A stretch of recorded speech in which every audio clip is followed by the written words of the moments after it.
So, welcome. I have pressed record now. We are going to be recording today because there are lots of people who registered for the event who, for one reason or another, cannot be with us today, and we would love to share that with them.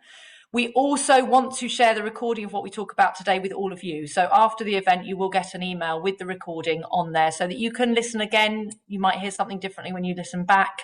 And also Ethan, David and myself are really keen to be able to have that as a reference point to listen back to what we shared with you today, so that we can share that with other people outside of this workshop as well. For any of you who are camera shy or worried about what that might mean for you, we will not be recording the part where we invite you to join us with your shares, your insights and your questions to keep the confidentiality of everyone in the room. So it will only be the parts where we are speaking that we will record today, that we will share with anyone else. So please, it is a safe and open place for you to share when we get to that part. And don't feel that that's going to be shared outside of the room today. Okay, so just wanted to put your minds at rest about that, but we will be recording. If I forget to pause recording when we get to that session, David or Ethan will remind me and we'll make sure that I don't keep recording when you guys are sharing. Obviously, talking about recording and where we might share that, one of the things from today is that this is a warm, open space for you guys to come. We do want you to take part in the conversation later on. So what we would ask is that everyone respects everyone else's privacy and confidentiality with anything that's being shared, or any of the people that are in the room as well. For anyone who's seen Fight Club, it's a bit like that. Okay, what goes on in Fight Club stays in Fight Club. All right, so don't it's because we do want people to take part. We want people to share. Okay, so I hope everybody is in agreement with that and happy to do that. So welcome everyone, and thank you so much for taking time out of your day today to be with us. A wonderful way to start our week. Ethan, David and I have been very excited about the workshop today, and we've been spending quite a bit of time creating this workshop for you all. And we're delighted that the day has finally come and that we're sharing with you. So for those of you who don't know me, I'm Rebecca, founder and CEO of Compliment Coaching. It's wonderful to see so many people in the room that I do know, but also lots of people that I don't, and lots of new faces. So welcome. I have, I believe, possibly the best job in the world, being founder of Compliment Coaching, because in that I get to work with amazing leaders who want to do something different in their lives, not just their business or their enterprise, but in their lives as well. They are leaders who are really committed to creating something different in their world and in the world. Leaders who are committed to being, not just doing. Okay, and they're the amazing people that I get to work with. And together we work on cutting through the noise and the stories that can run the show for us. And there's going to be lots more about that today. For those of you who do know me, I'm also known for calling people on their bullshit. And lovingly, of course, and calling myself on my bullshit as well. So there's not so much of that today, but that's just to give you a little bit of taste of who I am. Okay. I'm really delighted to welcome you all here today, alongside two amazing coaches that I am really honoured to work with and to get and have got to know over the last 12 months. More on that a little bit later. And more on Ethan and David from them for you as I introduce them to you in a short while. So I'm going to let them tell you about themselves and their amazing, unique talents. But before that, just a few more agreements really for the session today. And if you've got any questions on this, please do tap into the chat and I can come in there and answer anything quickly there. But just some general agreements about how the workshop's going to run. So I've mentioned about the recording. So when we invite you guys to join us in some sharing, we will pause the recording at that point, so that won't go anywhere else. So please feel free to share and ask whatever feels right for you at the time. As I've said, we do invite everyone to keep their cameras on if you can, just so that we're all present and can see each other and we're in the room together. I know it's a virtual room, but that does really create a very different energy when we can really see each other and be present with each other. I have had some requests from some people who are unable to have their cameras on today for either logistical reasons We do still have some people who are poorly, but who really wanted to be here. So I'm respecting those who decide to keep their cameras off, but invite you to show up however you are, however you're looking.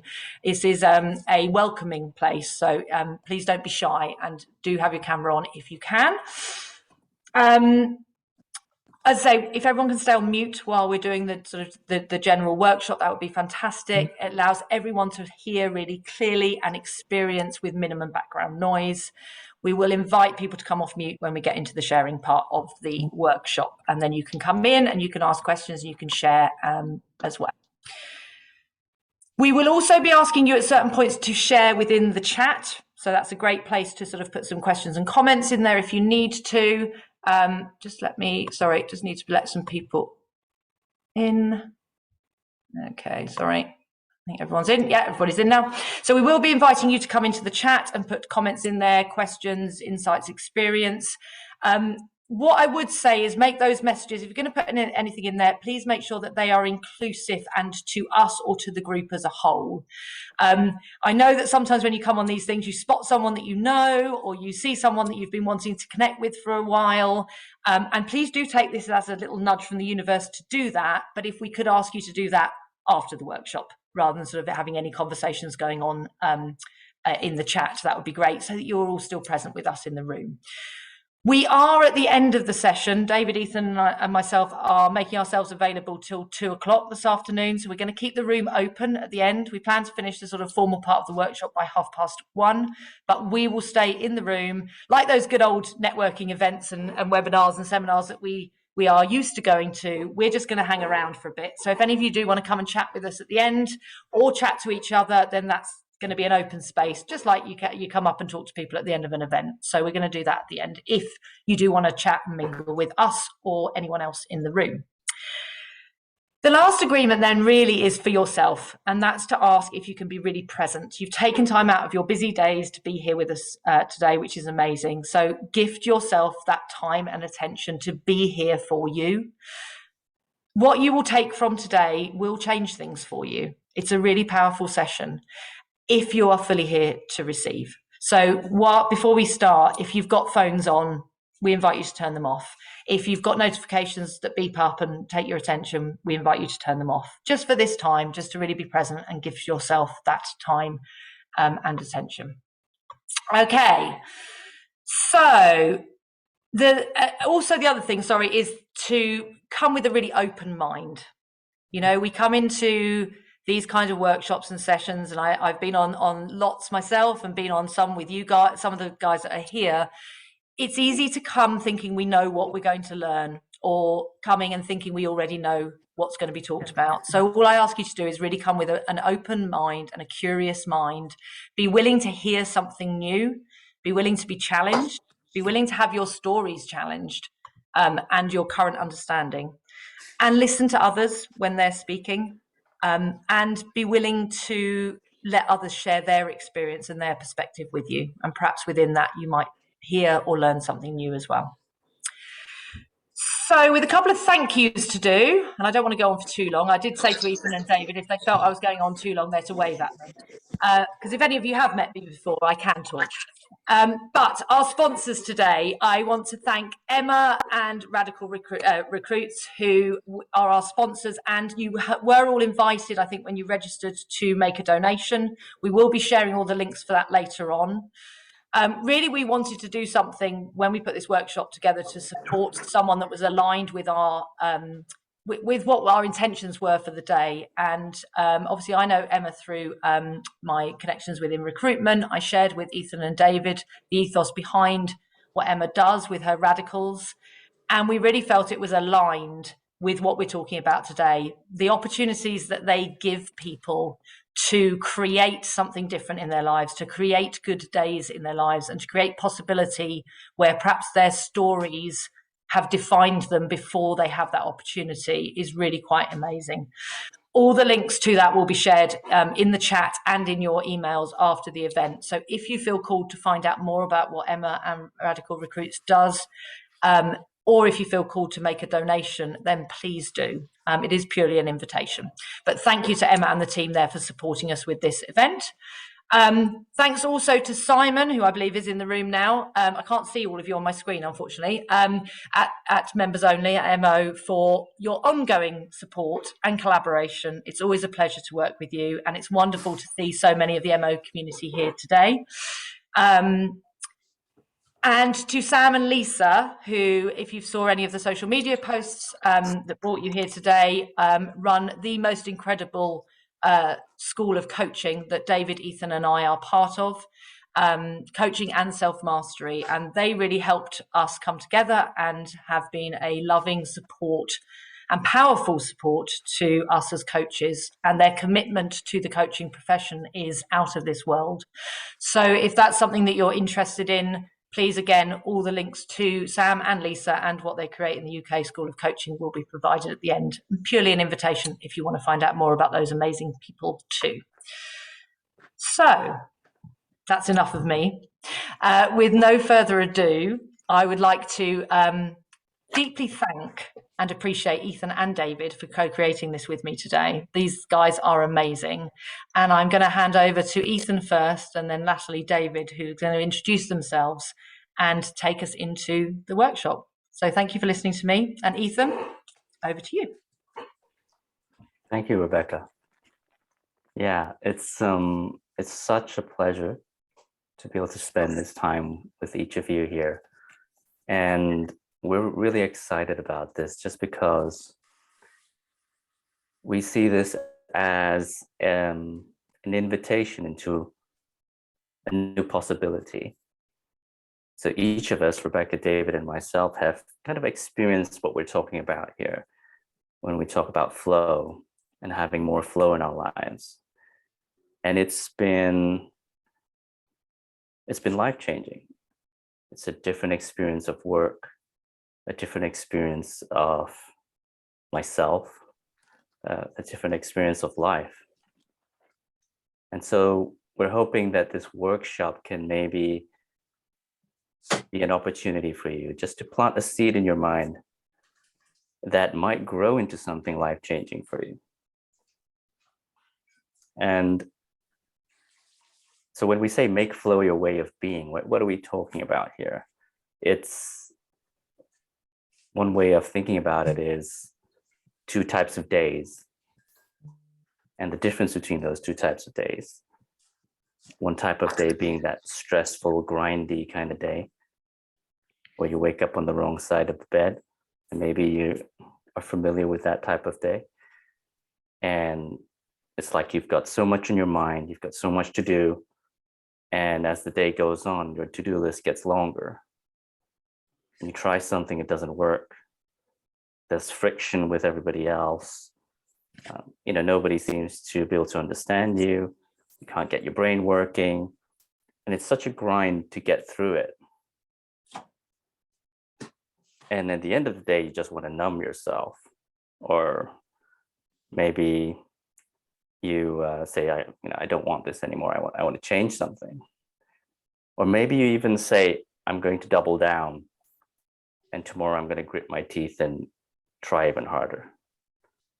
Although that comes with a sinking feeling. And the other type of day, which we want to kind of point to, is those flow days, where you're just at ease, you're feeling good, things are coming to you like inspired ideas, you've got the witty response. Maybe everybody else is running around in a panic, but you can kind of see what to do, and you say the right thing at the right time. And things are just done without much effort.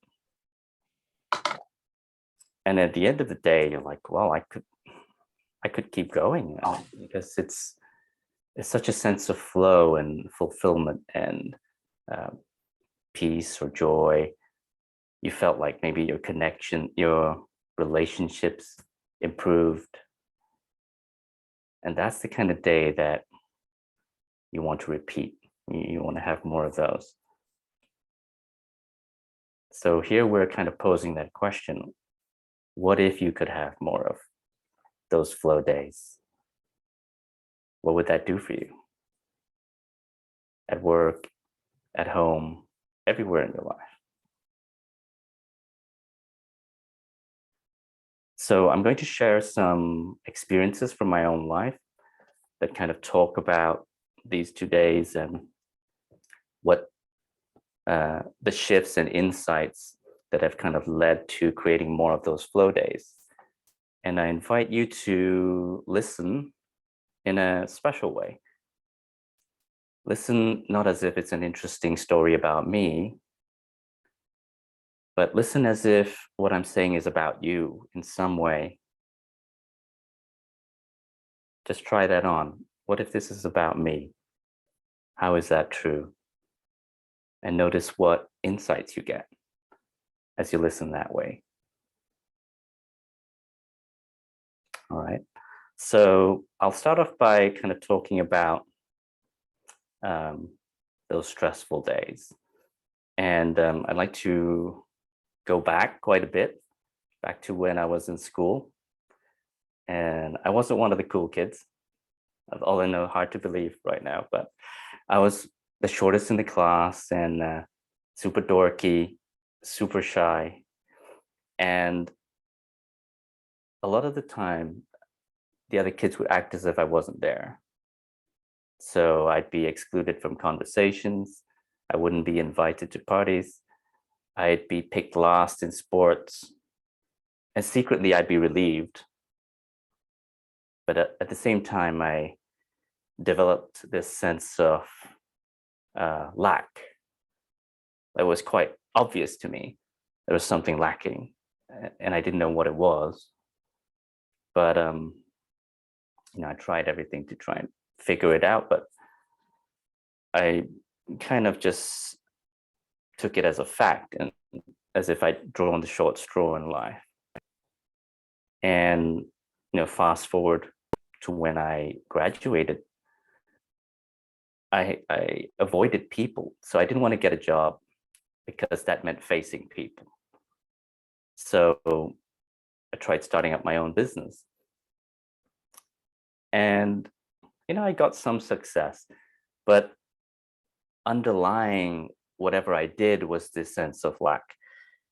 So it would be, there was a sense of striving to get somewhere. Like, if I could just make this work, if I could just land this deal, if I could just hit this level of revenue, I would finally be able to fill that hole.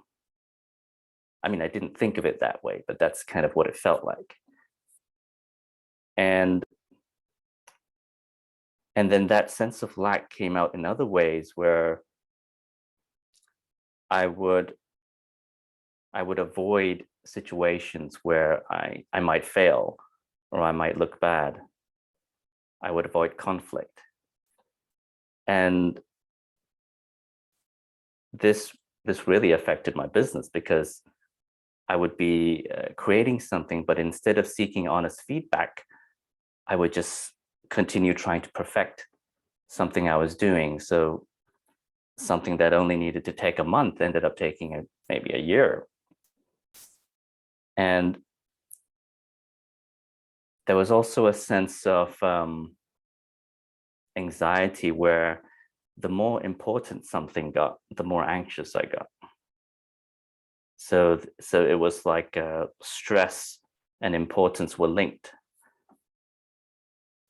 which was kind of a bummer because the more I wanted something, the worse I performed. When the stakes were high, I was super tense, and I couldn't think. I couldn't do what I wanted.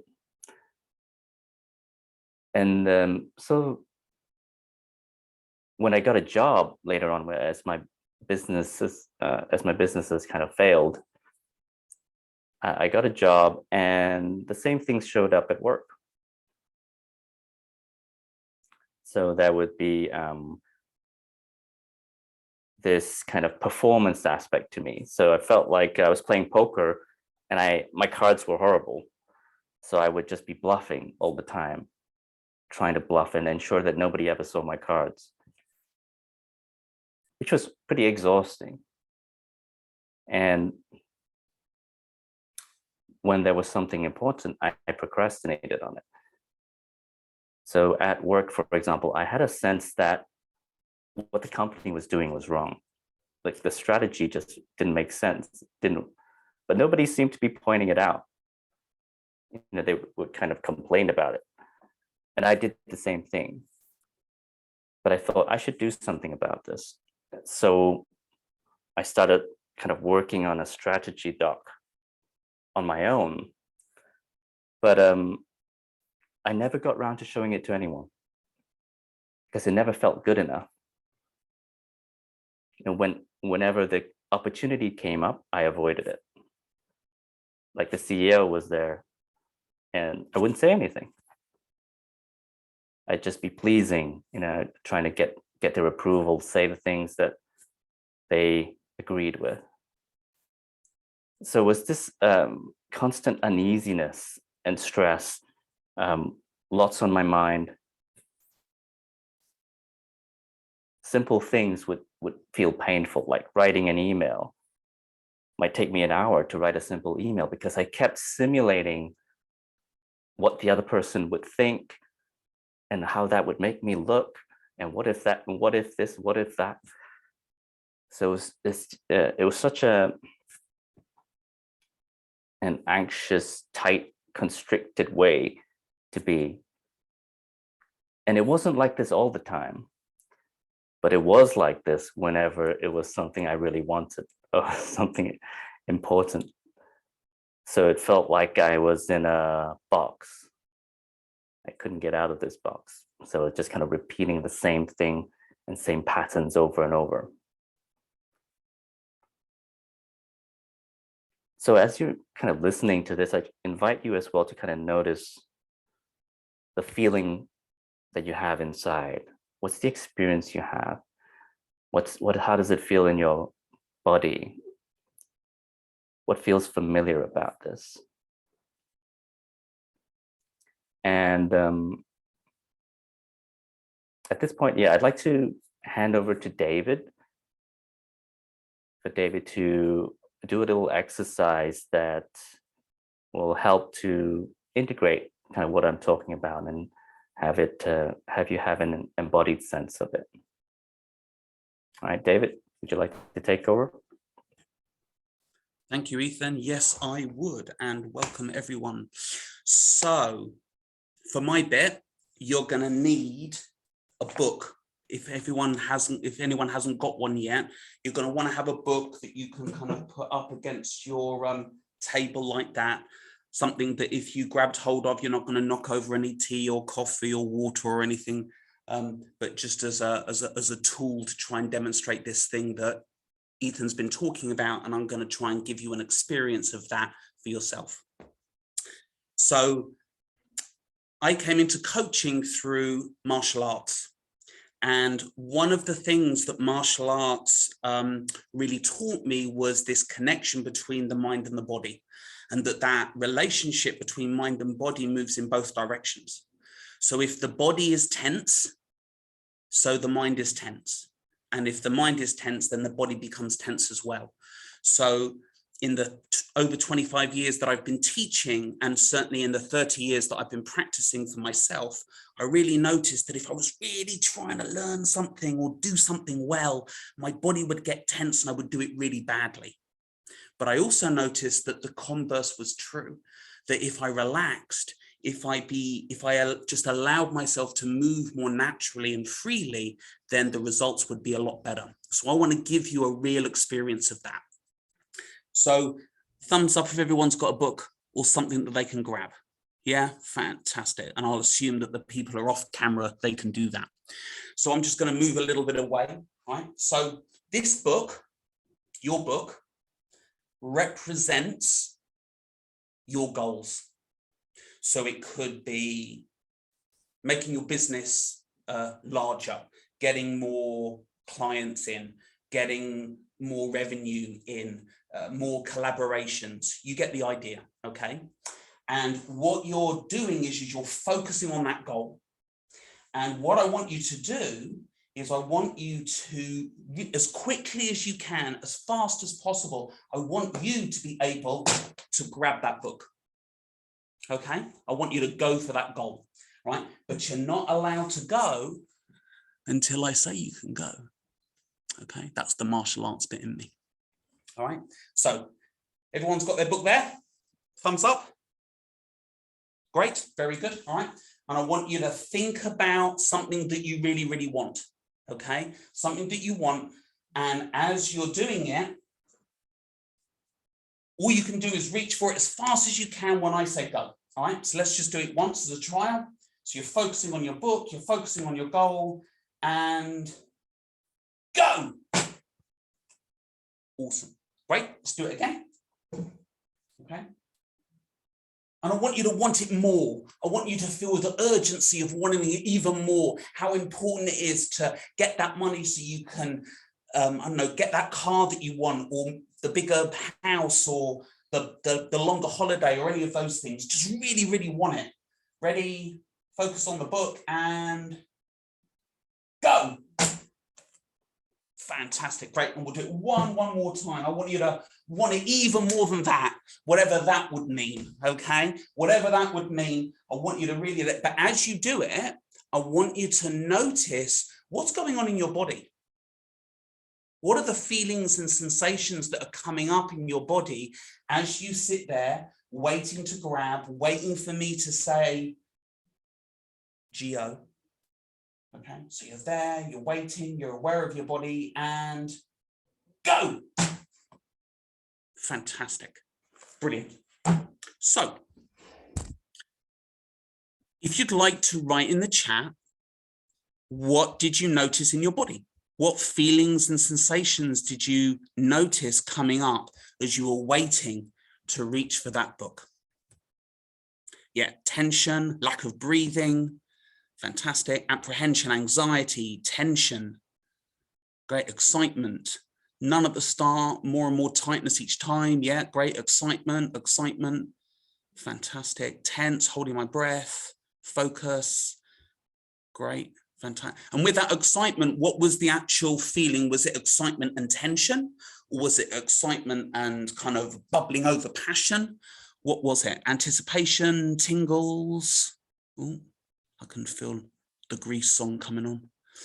I've got thrills. Yeah, positive excitement, fantastic. Okay, fantastic. Okay, brilliant. So hopefully, not for everybody, but hopefully what you're experiencing, particularly around the tension and the holding your breath, what you're experiencing in that exercise is something similar to what you might be experiencing as you were listening to Ethan tell his story about trying so hard and being in that place of wanting to grasp for. I knocked mine clear of the desk. Fantastic. Yeah, that's why I wanted you to put it somewhere where it wasn't going to damage anything. Yeah, great.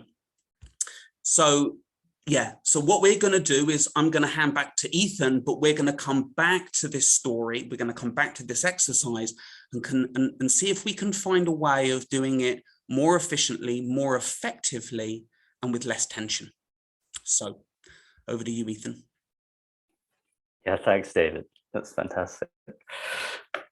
I'm going to let some of that tension go. So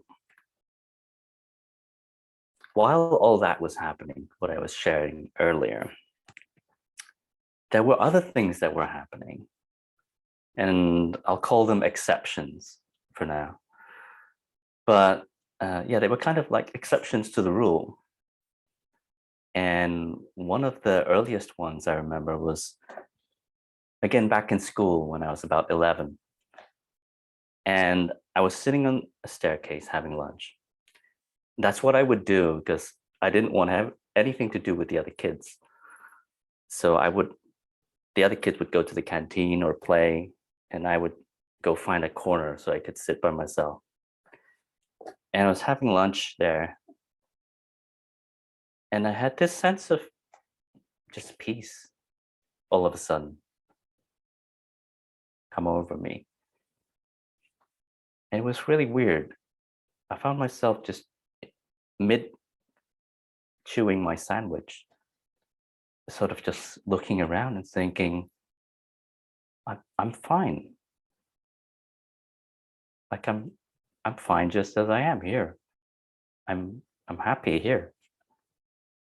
I don't need it. Like it seemed a while ago, I needed all this stuff to be happy. But in that moment, I just felt content. It was really weird. It was, and quite a profound experience. And so obviously I forgot all about it. But it stayed with me at some level, because many years later, it would come back to me. But that was like one exception, because that sense of lack wasn't there in that moment. And then later on in my 20s, my brother invited me to join his group of friends. You know, he took it upon himself to help me get out of my shell. And going in, you know, as I started to mix with his group of friends, I had all this resistance and all these beliefs about me. Like, oh my God, they're going to see through me, et cetera, et cetera. All these beliefs about me. But they were so open, so welcoming, that I gradually forgot. It's like I forgot about my own beliefs about myself. And I found myself acting confident. I found myself being witty in a group. I found myself singing in karaoke and dancing in clubs. And, you know, at some points I would look back and go, that's weird. That's not me. Like, I don't do that. I can't do that. But still, these things kind of happened as I forgot that I couldn't do them. And, you know, I was interested in self-development for many years, just because I was trying to fix myself. And as I learned more about psychology, about high performance, and as I became more aware of myself and what was actually happening for me, I started to kind of question this link between stress and the truth. It seemed to me like the more stressed I got, the more important something was, and the more truth there was as to how bad it was going to be, etc. But then I started to question that, because in some moments it didn't seem true. And what a good metaphor is swimming. Like, if you remember learning to swim and being really tense and trying to swim, like my mom does that. She still can't swim because she tries so hard to swim. And if she could just relax, she would realize that she floats. Right? But it's so counterintuitive at some level that it's almost as if I had developed a habit of clenching and being tense while trying to swim. So as I started to notice that this may not be true, I noticed that in moments where I relaxed, there were other things that emerged.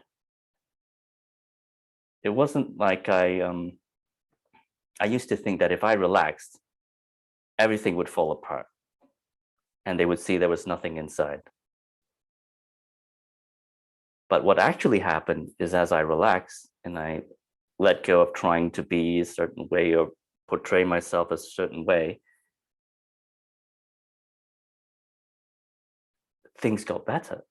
I was capable of doing things I didn't think I could. So, for example, in a conversation, when I let go of thinking so hard about what to say or what that person was thinking about me, I could suddenly hear them. I could actually listen for the first time, which was a revelation. It's like, oh my God, I can actually hear what this person is saying, and I can feel what they're feeling. And they actually feel heard now. And then the thing that I wanted to say would be obvious. Without any effort, it would come to me. And I noticed conversations got so much better.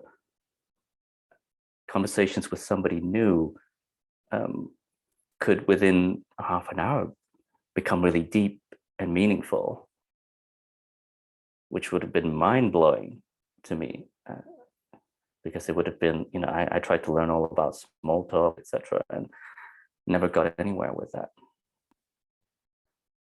And it was the same in all relationships, with my kids, with my wife. As I let go of the efforting, trying to be the best dad, trying to be any certain way with that person, for me, I could just relax and actually be what was natural, which was actually the thing that was needed in that moment. And this carried over to business as well. In sales, when I was striving to close a sale, and I had like 15 bullet points that I was trying to get across, and then an extra 15 bullet points for me to remember just for myself about how to smile and how to sit, etc. There was no connection, and the other person could just sense something was wrong, even though I was saying the right things. But when I dropped all of that, all of a sudden I was actually curious. There was actually space to be with that person, and they felt the difference. You know that feeling when somebody is actually present with you? It's quite rare, and that makes a difference. So it was this gradual process of seeing everything that I'd kind of clung on to, and all these beliefs about me maybe weren't as true, maybe weren't as necessary as I thought.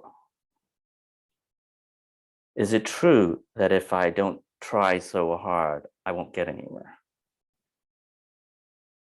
Didn't seem to be the case. In fact, when I let go of that, I had inspiration. Like, that would be great. I would love to do that. But that's what I really want to do. So it's like I stopped rowing the boat, and I realized that the tide was carrying me anyway in some direction. And it was a vastly different experience as well. So on the outside, I was getting better outcomes, better relationships. And on the inside, I was feeling at peace. I was feeling connection with people around me. I was feeling a sense of freedom and creativity. So yeah, something that I used to agonize over, like recording a video, to creating some content, used to be something I would procrastinate on for weeks. And now I just turn it on and record it, because I know something's going to come through. It's a very different experience, and so freeing, that sometimes, I bet Rebecca and David will back me up here, sometimes I kind of have to pinch myself of, is this really the way it can work? Like, can it be that fun and easy? Is that legal? Is it, am I allowed to have fun and to be relaxed and still be creating outcomes? Yeah, so I think I'll pause it there. And David, you want to do the other exercise? Yeah, great. So a beautiful lead in, thank you. And so what we're going to be doing now is the same exercise as before. But very often what Ethan was talking about was this kind of like mental tension. And maybe your experience of this sort of thing is quite similar to mine, in the sense of, you know, I go into a meeting and I have this mental tension. I've got to remember all my bullet points, and I've got to make the sale, or I've got to do this, or I've got to do that. And then, as some of you were writing in the chat on the earlier exercise, the experience then is that you notice tension, you notice apprehension, you notice, a couple of people said that they were holding their breath. And that is the body's way of translating what you're thinking. Yeah, translating that tension into something physical. So what we're going to do is we're going to do the same exercise as before, but we're going to really focus on the grabbing the book, but we're going to focus on relaxing the body, so that we're creating this environment in the body that can't sustain that tension, that mental tension, as well as that physical tension. Okay, so I invite you to have your book. I'm going to do this a few times. And the first time is going to be longer than the rest, just because I want to kind of get you into the feel of it first.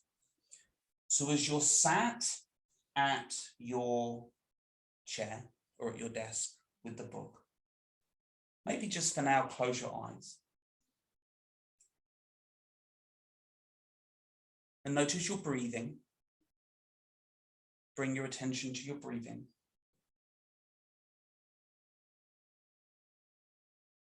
Don't need to change it in any way. Just notice the in-breath and the out-breath.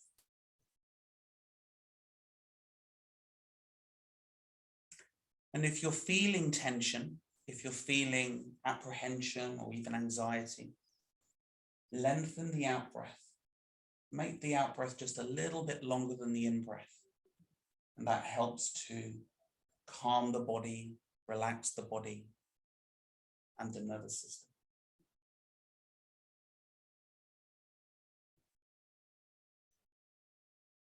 And then bring your attention after that. We're just going to do a quick scan through the body. So bringing your awareness to your feet and your lower legs, your upper legs and pelvis. Be aware of your tummy and your back. You're not trying to notice anything specific, just notice what's there. Your chest and upper back,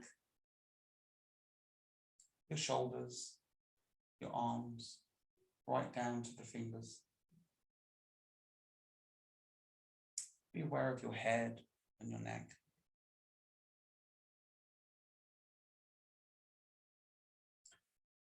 And now that you're more aware of your body, then maybe you'll notice that maybe you're a little out of alignment. So just make those little corrections. So your feet are flat on the floor, your bum is nicely balanced in the seat, you're not too far back or too far forward. Your shoulders are over your hips and your head is balanced comfortably on the top of your head.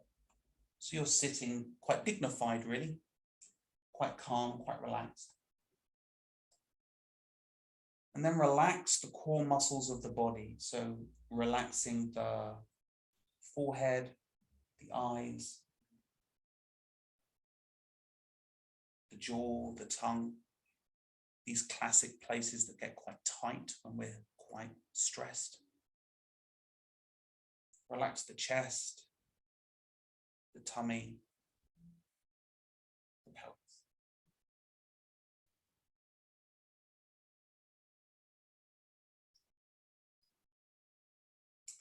And then if you've got your eyes closed, open them again and look at the book. It's still your goal, but keep that relaxed feeling in your body. Hopefully you're feeling more relaxed now than you were before.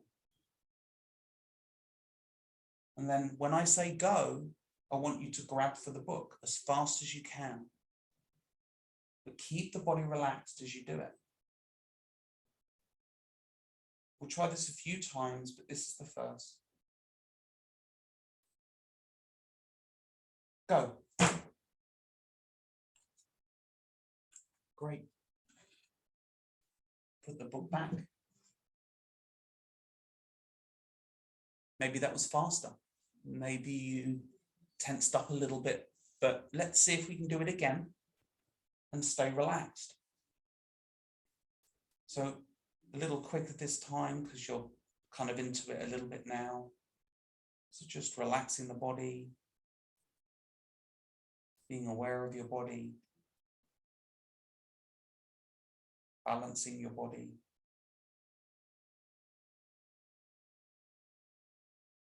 Relaxing the muscles at the front of the body, in the face, the chest, the tummy. Letting your breathing be calm. And focusing on the picture or on the book.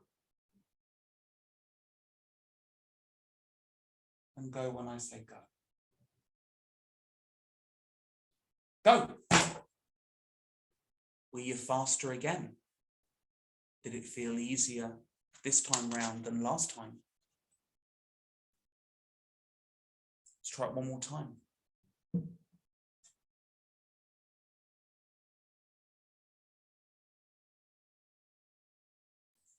trying to create this relaxed feeling in the body.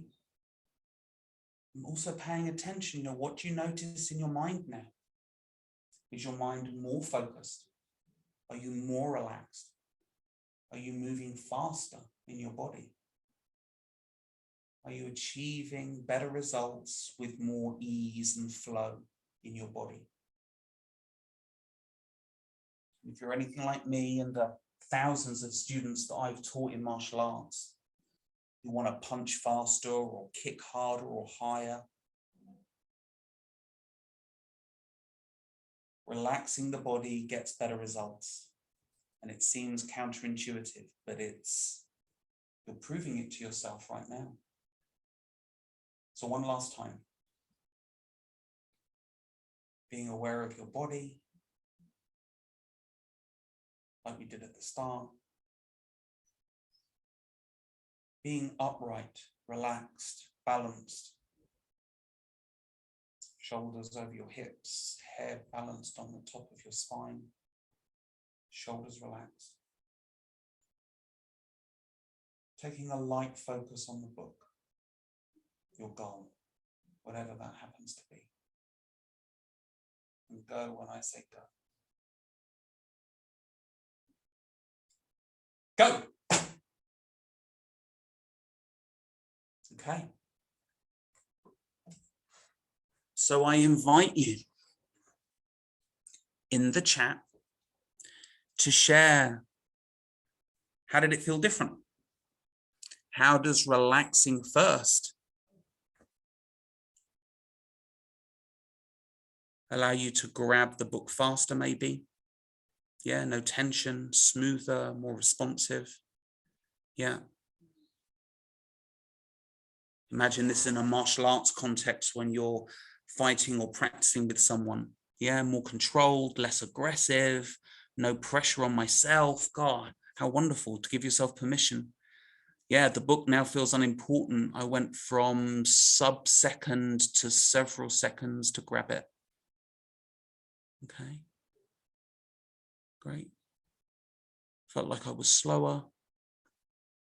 But did it feel more easeful as well? Much harder before, just got on with it now, slowing down, make it harder. Okay. Less adrenaline, more strategic. Actually realized I've reached a goal of mine and not realized as I took the time out. Great. More ease, could do it with eyes closed, felt no urgency to grab. Concentrating on the breathing really changed my physiology. Okay, great. Yeah. Change in physiology. Yeah, so we're getting some really positive results. and that sometimes actually slowing down may not always be, in inverted commas, a bad thing. That sometimes slowing down means that we do it more precisely, that maybe the timing is better, maybe there's a sense of ease, maybe there's a sense of less pressure so that actually our performance is better. Yeah, concentration on breathing, remove some of the anxiety. Yeah, great. Yeah. So the thing is we work for ourselves very often so that we can have the freedom and so that we can enjoy a quality of life that we maybe weren't getting when we were working for somebody else. So how we actually show up in our work, how we actually do our work, the actual doing of our work, if that can be more pleasurable, if that can be more enjoyable, if we can take away some of the stress and the anxiety of that, then it makes the whole experience much more worthwhile to have made that transition from employment into self-employment. So it looks to me from the chat like we have got a pretty much a better, more positive experience. Does that thumbs up for people who are on camera? Does that feel how it is? Okay, fantastic, brilliant. So I'm going to hand back over to Ethan for the next stage. Great, thank you. Thanks, David. Yeah, I think Rebecca's got something to add as well. Yes, just wanted to come in there and say thank you, David. And I think the experience there and the feedback we were getting clearly demonstrates how important that embodying those things that Ethan was sharing, when we can actually feel it in our body, it lands better. So, you know, it was great, all the stuff we were getting back there. I think one of the first ones was someone saying it felt more like a chameleon, really relaxed and calm, and then sort of zapping out to grab the book and get what we wanted. You know, less anxiety, less tension. You know, we're told that if we want things badly enough, we've got to really, you know, go after them. And what we're suggesting is this way of being, this being more in flow.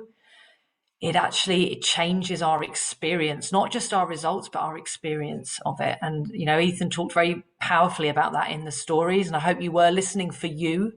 I saw lots of people really, really observing what Ethan was saying. And if we can hear it for what's in it for us, and then David bringing in that idea of how it feels for us, it just means that understanding is more felt and will stay with you. Okay. So I just wanted to come in there and say thank you, Ethan and David. The book exercise, again, is something that you can do, right? That's something that you could think about, you know, before you go into a meeting or before you go onto a call or before you do something, is actually how would it feel if I was coming at it from a place of flow rather than of tension, right? So just a little reminder in there to keep that exercise as something that you could do yourself. And I'm going to hand back over to Ethan now. He's just going to take us through the last little piece before we open up to you guys to get your insights and shares and questions, because this part is really the bit around how you can take this forward. How you can take what you've learned and felt today, what you've heard and what you've felt, and really bring it into your own life and really change things, because that's what we wanted for you, is for something to be different when you left. So thank you, David, and Ethan, back over to you. All right. Thanks, Rebecca. I actually wanted to highlight one thing Stephanie said in the chat, which was less adrenaline, etc. Actually realized I've reached a goal of mine and not realized. And that's like a beautiful illustration of what we're talking about. In just those few seconds, as you kind of slow down and you let go of something, you had this realization, oh, I've actually done that. Like, you saw something that hadn't been visible when you were holding on to a bunch of stuff in your mind. And just in that letting go, you got this insight, and you didn't have to work for it. It just sort of came to you from the sounds of it. It's just something became clear that you could see when you were in that relaxed state. I just wanted to point that out as an illustration of what we're talking about. Yeah, thank you. Yeah, thanks, Stephanie. And so kind of to pull some things together here, looking back at that shift from that noisy, stressful way of being and working to more flow, I could say that a few things happened. Let's say 3 things happened. The first thing is that I took ownership. And it was like this question of, what if I'm the one who's creating this stress or flow? Like, if I'm the one that's creating either experience. It's not that today is a Monday and so I have a stressful experience. What if it's me and something about what I'm doing or the habits that I have in my thinking? What if that's what's creating? So just that first piece, taking ownership, shifted how I looked at my experience and my stress. Then the second piece was awareness. Once I took ownership, I was looking, I was becoming aware of what was happening. So I would notice when I felt the sense of urgency. But instead of just responding, reacting to it, I would become aware of it. Oh, there's that sense of urgency again. And notice that I'm doing this somehow. What am I doing right now that's creating this sense of urgency? And it might be something like, if I don't do this, I'm going to be a failure. And that's it for the rest of my life. I'll be a nobody the rest of my life. Something like that. And so ultimately I would kind of follow that and see, oh, I'm creating some kind of crazy story about what this means. And as I started to look, I started to see that these stories were stories. They were not truths. Just a story I was creating. And then when I could see through them, in those moments that I could see through them, and they no longer felt like life or death. And then I found myself able to speak in front of groups, which was like, that's mind-blowing to me. I would have run a mile. I did run a mile in the past. So as I started to look around, I also saw that, yeah, I was using stress as a fuel in some ways. I need to be stressed to motivate myself. I need to, feel this pressure to get this done. That felt true as well for a while. But as I brought my awareness to it, I started to see that it wasn't true. I started to see how it all fit together and how I'm creating this stress because of what I believed about myself, etc. But I could always look at the exceptions because there were always exceptions. I did all that without that pressure, or it seemed horrible. Like every single time I've had an argument with my wife, it has seemed really important and that I get this, that I'm right. And then every time in the morning, I feel like an idiot. So what's going on there? And that again, that I started to see that these are signs. These are signals pointing me to the truth. So that's the second piece of awareness of my own patterns, awareness of my own blocks. Am I always saying that I'm going to be happy when this happens?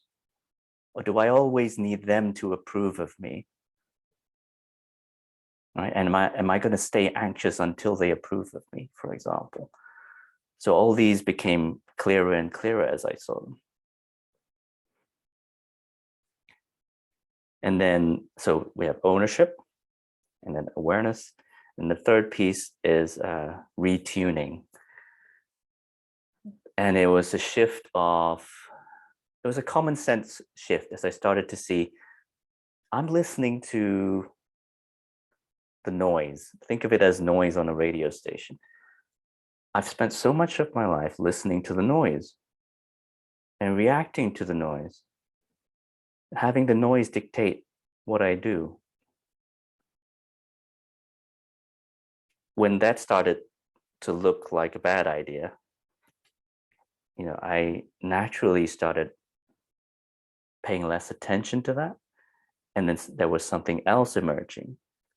Call it the signal, call it music, something else that felt good for me. So it might be curiosity about the person in front of me. It might be wanting to create something or wanting to make a difference.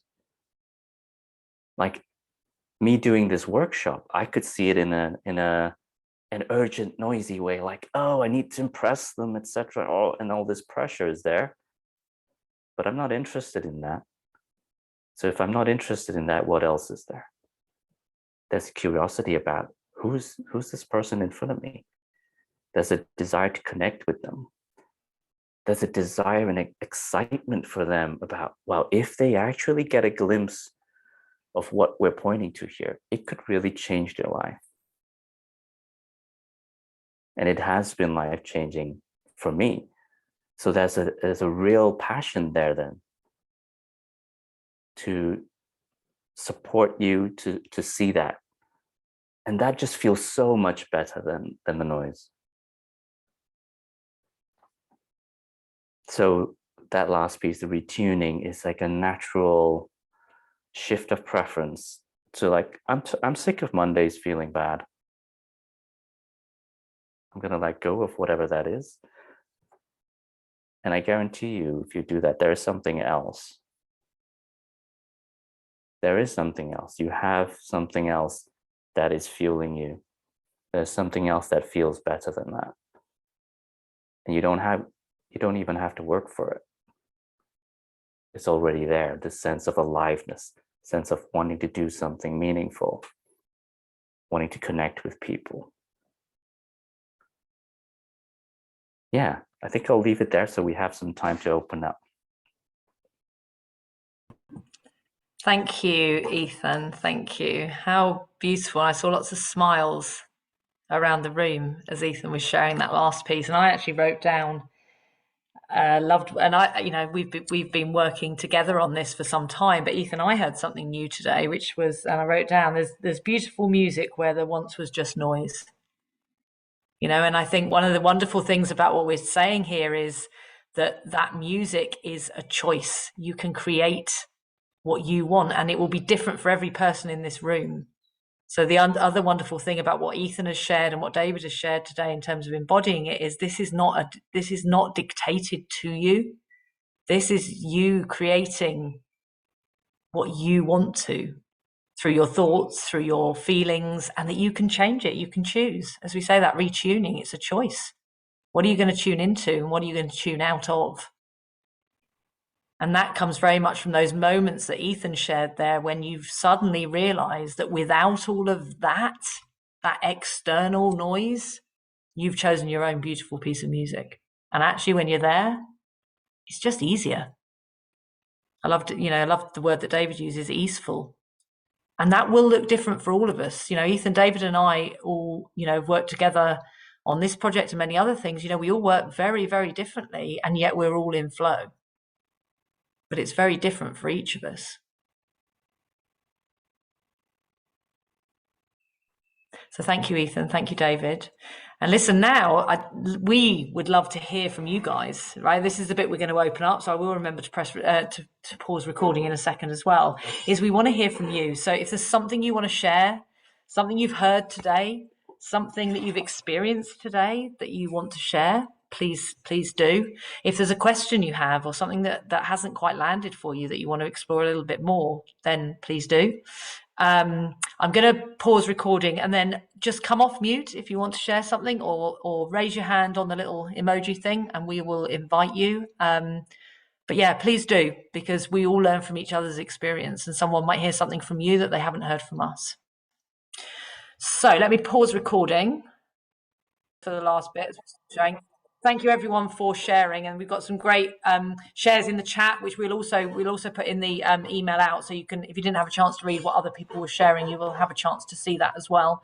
But listen, thank you all so much for your presence today. I'm just also going to tap into the chat, and you will also get this in your email, is all the different people who are involved in today. Ethan and David, thank you so much for what you've created with me today.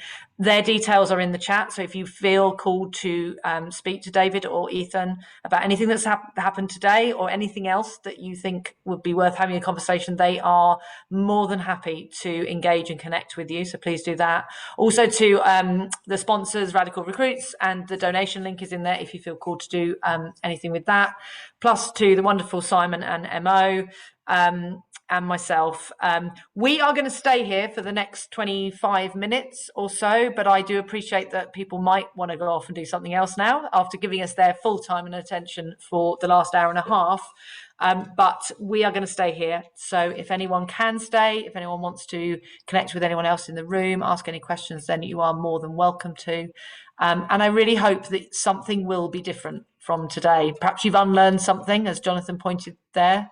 Perhaps you felt something different that you haven't felt before. Perhaps you heard something that is a line of inquiry. One of the things Ethan shared was about just being a bit more curious about what's going on. Perhaps you've become aware of something you weren't aware of before. And perhaps you're starting to see that there is some music you can create rather than just tuning into all the noise. So thank you so much, everyone, for joining and for all your participation and attention. If you do need to go, have a wonderful day. I hope you find your flow today and for the rest of this week. And please do reach out to us if there's anything you want to explore more. Thank you. Thank you.